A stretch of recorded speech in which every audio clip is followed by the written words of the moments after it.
आता बातम्यांचा सविस्तर आढावा। मराठी भाषा, मराठी अस्मिता ही फक्त बोलण्यापुरता मर्यादित राहिली आहे का?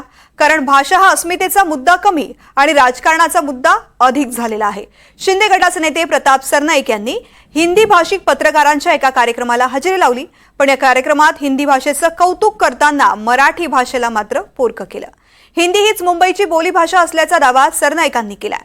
बाळासाहेबांचे, आनंद दिघेंचे शिलेदार आता हिंदी भाषेचे गोडवे गाऊ लागलेत, पण सरनाईकांचं हे हिंदी प्रेम का उफाळून आलंय, पाहुयात या रिपोर्टमधून। मराठी मेरी मौसी है और उत्तर प्रदेश मेरी माँ है, हिंदी मेरी माँ है। आजकल हम लोग ऐसे बोलते हैं कि मराठी मेरी मातृभूमि है, मेरी माँ है, मगर हिंदी हमारी लाडली बहन है। क्योंकि उस लाडली बहन की वजह से आज हम इतने देखो 237 के ओर पे हम आगे आ गए, और उनकी माध्यम से, क्योंकि मौसी का हक जो है लाडली बहन ने थोड़ा कम कर दिया है। माय मरो पण मावशी जगो अशी मराठीतली एक म्हण आहे, पण मंत्री प्रताप सरनाईकांनी या म्हणीत आपल्या सोयीनं थोडासा बदल करून घेतलेला दिसतोय। माय मरो पण लाडकी बहीण जगो, कारण याच लाडक्या बहिणीनं सत्तेची किल्ली हातात सोपवली आणि आगामी महापालिका निवडणुकांमध्ये मराठी बहिणींसोबतच हिंदी बहिणींचा पाठिंबा हेच महायुतीचं ध्येय दिसतंय। तो मीरा भाईंदर में एंट्री किया तो मेरे मुंह से ऑटोमेटिक हिंदी लैंग्वेज चालू हो जाती है, क्योंकि मराठी से हिंदी तक गुजरना कुछ बड़ी बात नहीं है। जिसे मराठी आती है उसे हिंदी आती ही आती है, और जिसे हिंदी आती है उसको मराठी भी आती है।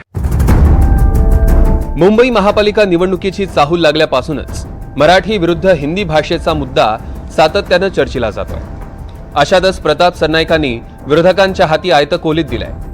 प्रताप सरनाईकांची भाषा ही अमित शहांची भाषा असल्याचा आरोप विरोधक करतायत। लाडकी बहीण दुसरी कोणी, मावस बहीण, आते बहीण हे प्रकार नव्हते, आणि आता हे लोक म्हणतात आम्हीच बाळासाहेब ठाकरेंचे वारसदार।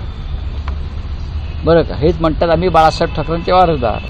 मराठी संदर्भातली हीच तुमची मुख्य भूमिका आहे का? ते जे विचार मांडतात हा भारतीय जनता पक्षाचा विचार, हा अमित शहांचा विचार आहे। आणि मी वारंवार सांगतो, यांच्या पक्षाचे नेते अमित शहा येत असतील, पण तो हा महाराष्ट्र मराठी माणसाचा आहे। मराठी माणसाचा याचा अर्थ या महाराष्ट्रात जो कोणी राहतो त्याचा जात, धर्म, पंथ कोणताही असू शकतो, परंतु या महाराष्ट्रात राहणारा मराठी, गुजरातमध्ये राहणारा गुजराती, बंगालमध्ये राहणारा बंगाली, मग ही अस्मिता तुमच्या माझ्या अंगी असली पाहिजे। जर प्रताप सरनाईकांना ती अस्मिता हिंदीची घालवून घ्यायची असेल स्वतः, तर घालवून घ्यावी। आतापर्यंत मराठी अस्मिता हा मुंबई महापालिकेच्या निवडणुकांचा प्रमुख मुद्दा राहिला, पण गेल्या काही वर्षात परिस्थिती बदलताना दिसते। मुंबईत मराठी भाषिकांची संख्या मोठ्या प्रमाणात घटली आहे। मराठी भाषिकांनी मुंबई सोडून उपनगरांकडे स्थलांतर केलंय, तर उत्तर भारतीय आणि गुजराती मतांचा टक्का चांगलाच वाढलाय। त्यामुळे आता फक्त मराठी मुद्दा लावून धरणं कोणत्याही राजकीय पक्षासाठी सोयीचं नाही, आणि हीच नीती वापरून सर्वच राजकीय पक्ष समतोल साधण्याचा प्रयत्न करतायत। काही दिवसांपूर्वीच राष्ट्रीय स्वयंसेवक संघाचे भैयाजी जोशी यांनी असाच प्रयत्न केला होता। मुंबईची एक भाषा नाही, मुंबईच्या अनेक भाषा आहेत, पण त्या भागाची काही भाषा असते। त्या घाटकोपर परिसराची भाषा तर गुजराती आहे। गिरगावमध्ये हिंदी बोलणारे कमी मिळतील, मराठी बोलणारे। त्यामुळे मुंबई सोपं आहे की येणाऱ्या माणसाला मराठी शिकलं पाहिजे असं नाही। त्यामुळे बहुतेक दीपकजी पण मराठी शिकले नसावे। एकीकडे मराठी जगवण्याची भाषा करायची आणि दुसरीकडे हिंदी भाषेलाच मुंबईच्या बोलीभाषेचा दर्जा द्यायचा, अशा दुटप्पी भूमिकेमुळे मराठी भाषा आपल्याच मातीत हाल सोसते।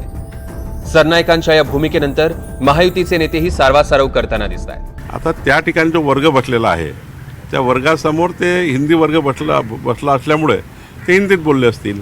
मला असं वाटतं की हिंदी ही खऱ्या अर्थाने ज्या ठिकाणी हिंदी वर्ग बसला असतो त्या ठिकाणी हिंदी बोलतात।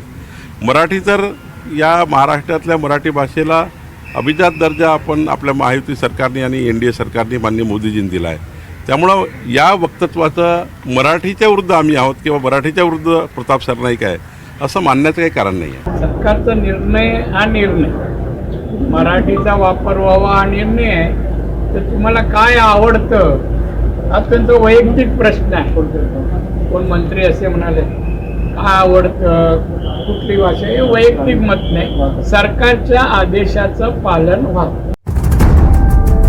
मराठी भाषेला अभिजात मराठी भाषेचा दर्जा मिळालाय खरा, पण महायुतीचं हिंदी भाषेचं प्रेम उफाळून येत आहे. याच प्रेमातनं शालेय अभ्यासक्रमात हिंदी भाषेच्या सक्तीचे निर्णय घेतले जातात.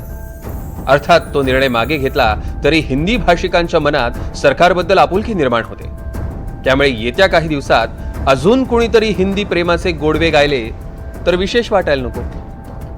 Bureau report, NDTV Marathi.